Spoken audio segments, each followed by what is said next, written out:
Եթերում լրատվական թողարկումն է ժամի գլխավոր իրադարձություններով։ Վարչապետ Նիկոլ Փաշինյանն այսօր կառավարության անդամներից բացատրություն է պահանջել, ինչպես է հնարավոր, որ 21-րդ դարում Հայաստանում պետական համակարգի աշխատողները 3 ամիս աշխատավարձ չստանան։ Խոսքն ըստ Փաշինյանի արմատ լաբորատորիաների շուրջ 260 աշխատակիցների մասին է։ Վարչապետը տեղի ունեցածը որակել է աննորմալ երևույթ։ Հայաստանում արմատ լաբորատորիաների շուրջ 260 խմբակավարներ, որոնք վարում են 350 խմբակներ, արդեն 3 ամիս է ինչ վարձատրություն չեն ստացել։ Ես ուզում եմ հասկանամ, սենց բան հնարավոր է 21-րդ դարում, որ Հայաստանում, որ մարդիկ պետական համակարգի աշխատողներ 3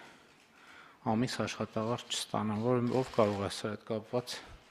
պարզաբանումներ տալ։ Խնդրեմ, պարոն Հարությունյան։ Պարոն վարչապետ, նախորդ տարիներին արմատ լաբորատորիաների ծրագրերը ֆինանսավորել են ուղիղ ֆինանսավորման դրամաշնորհով։ Այս տարի ֆինանսավորման ձևը փոխվել է մրցույթայինի։ Ուրեմն արմատ լաբորատորիաների ծրագիրը իրականացնողները սրա հետ կապված առարկություն են հայտնել։ Ուրեմն փետրվարին այդ առարկությունը հայտնել են, մենք բանակցել ենք, նախագիծ ենք պատրաստել եւ ֆինանսների նախարարության հետ քննարկել ենք այդ հարցը։ Նախագիծը վաղը կոմիտեի նիստին կքննարկվի, հաջորդ շաբաթ արդեն կընդունվի։ Բայց ո՞նց է այլնում, այդ ամեն ինչ պարզ է, բայց մարդիկ 3 ամիս աշխատավարձ չեն ստացել։ Խոսքը չի վերաբերում պետական կազմակերպության աշխատողներին, խոսքը վերաբերում է հասարակական կազմակերպության կողմից կազմակերպվող ծառայության դիմաց վճարներին։ Պարզ է, եթե պետական բյուջեում այդ փողը դրված է, այդ փողը կա, այսինքն պետությունը կարևորել է այդ ծառայության մատուցումը։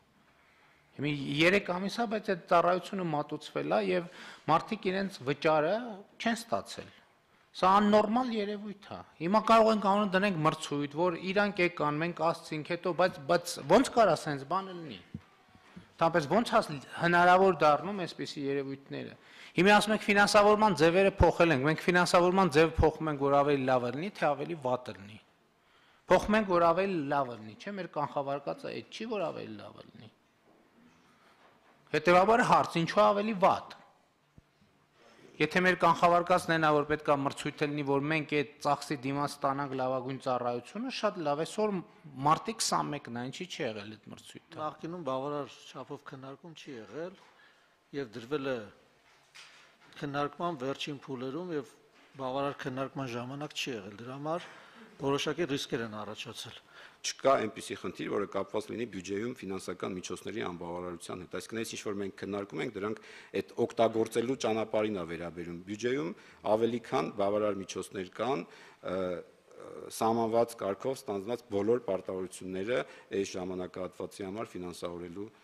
նպատակով։ Խնդրեմ, պարոն Նավին։ Պարոն վարչապետ, ես առաջարկում եմ որպես լրացուցիչ հարցը ներառել հենց այսօրվա նիստի օրակարգում, որպեսզի եւս մեկ շաբաթով չհետաձգենք, մեր աշխատակազմի գործընկերներին խնդրենք բաժանել նախագիծը, որպեսզի մի հատ էլի չքննարկված որոշում կայացնենք, չէ՞, հետո պարզվի դրա մեջ էլի մի կետ ա եղել, որը մի հատ ուրիշ տեղ մի հատ ուրիշ խնդրեմ է ստեղծում։ Ոչ 3 ամիս ժամանակ է անցել, պետք է ժամանակին այդ որոշումները քննարկել, կայացնել եւ ընթացք տալ։ Էլ ամեն ինչ վերջին րոպեին անելու սովորությունից էլ պետք է հրաժարվել։ Պետք է հստակ իմանալ ինչ աշխատանք է պլանավորվում, ինչա պետք է անել առաջիկա մի ամսվա մեջ, 2 ամսվա մեջ, 3 ամսվա մեջ եւ տենց գնալ առաջ։ Ոչ թե ասենք վարչապետը նամակ ստանա, գա ասես, ինչա ասեն, լավ, բերեք այն որոշումը հանեք սեղանի ոտի տակից, բերեք դրեք նիստում քննարկեք։ Պարոն վարչապետ, ես համոզված եմ ուղղակի, որ հենց նիստում կքննարկվեն եւ բոլոր խնդիրները։ Ոչ, համաձայն չեմ, քննարկեք, նորմալ ժամանակ կայացրեք եւ ուրիշ որևէ գերատեսչության հետ կապված այսպիսի դեպք ես չունենամ ընդհանրապես։ Պլանավորեք ժամանակին արեք բոլոր գործերը ժամանակին։ Ոչ թե վերջին պահին եկեք լավ բերեք բան, որ սենց աղմուկ բարձացավ, եկեք կայացնենք այդ որոշումը։ Այդ աղմուկը համարեք, որ միշտ բարձրացած է։ Բարձրաստիճան պաշտոնատար անձանց էթիկայի հանձնաժողովը մարտի 18-ին որոշում է կայացրել Էստվորի պետական վերահսկողական ծառայության պետ Դավիթ Սանասարյանը թույլ է տվել հանրային ծառայության մասին օրենքի էթիկայի կանոնի խախտում մեջբերում է այն է իր գործունեությամբ չի նպաստել իր զբաղեցրած պաշտոնի եւ իր ներկայացրած մարմնի նկատմամբ վստահության եւ հարգանքի ձևավորմանը։ Մասնավորապես ըստ հանձնաժողովի Երևանի պետական համալսարանում իրականացվող ուսումնասիրությունների առնչությամբ Սանասարյանի հրապարակային հայտարարությունները եւ գրառումը կարող են ընկալվել եւ մեկնաբանվել որպես կանխակալ վերաբերմունքի դրսեւորում եւ ուժի ցուցադրում։ Դատարանը դռնփակ նիստում քննում է Բարգավաճ Հայաստան խմբակցության падգամավոր Էդուարդ Բաբայանի գործը։ Հիշեցնենք, ԲՀԿ առաջնորդ Գագիկ Ծառուկյանի անվտանգության ծառայության նախկին պետ Էդուարդ Բաբայանը մեղադրվում է դիտավորությամբ առողջությանը ծանր վնաս պատճառելու մեջ, սակայն մեղադրանքը չի ընդունում։ Պարոն Բաբայան, ընդունում եք ձեզ առաջադրված մեղադրանքը։ Իհարկե ոչ։ Իսկ այդ օրը ինչ ա տեղի ունեցել։ Հիմա դուք ամեն ինչ կտենաք կլսեք,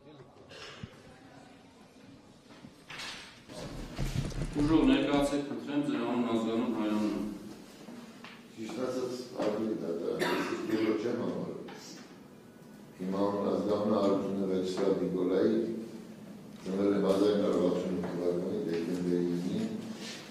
Որտեղ եք բնակվում, պարոն Մածուն։ Մոսկվայում։ Հայաստանի Հանրապետությունում բնակության վայր հասցեով աշխարհում ունեք, թե ոչ։ Հասցեում եմ, բայց դեռ չեմ աշխարհում, ուղղակի դեռ չի ասում։ Սույն գործով դուք ճանաչվել եք դժոխ բարով իրականացնող նախաքննական մարմնի կողմից եւ նախաքննական մարմինն է որոշում թե դուք դժոխ հանդիսանում եք թե ոչ, թե ինչու չեք հանդիսանում, ձեր ցուցմունքում ձեր կարծիքը մասին ներկայացնեք։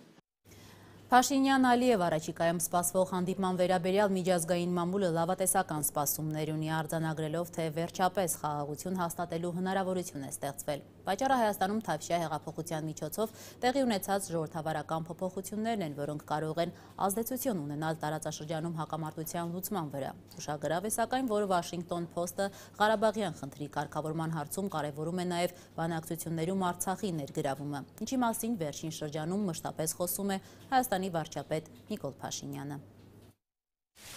Հայաստանի և Ադրբեջանի միջև վերջապես խաղաղության հնարավորություն է ստեղծվել, գրում է Washington Post-ի վերլուծականը, փաստելով տասնամյակներ շարունակված անարդյունք բանակցություններից հետո հիմա տեղում մի էական փոփոխություն է արձանագրվել, որը կարող է տանել դեպի կարգավորման։